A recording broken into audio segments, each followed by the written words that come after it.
Mavic Air 2. You may have some questions, like, So what's different? well, let's start with the larger sensor. There's a lot more pixels, 48 megapixels to be exact, which means you can do this.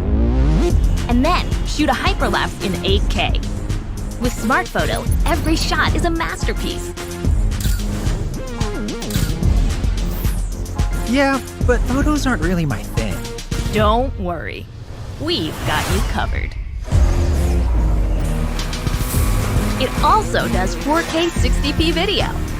You can also slow things down. Way-do. And yes, there's HDR video. How's the flight time? It's fantastic. You're looking at up to 34 minutes in the air, a new record for the Mavic series. We've added OcuSync 2.0, so you can fly longer and see clearer. What if I'm not a great pilot? That's where FocusTrack comes in, so you can fly like a pro.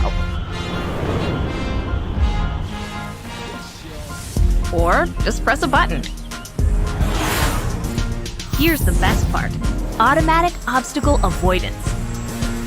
Okay, but what do I do with all these shots? Here's an idea. Use the DJI Fly app to edit and share your moments with just a tap. So, what's different? A whole lot.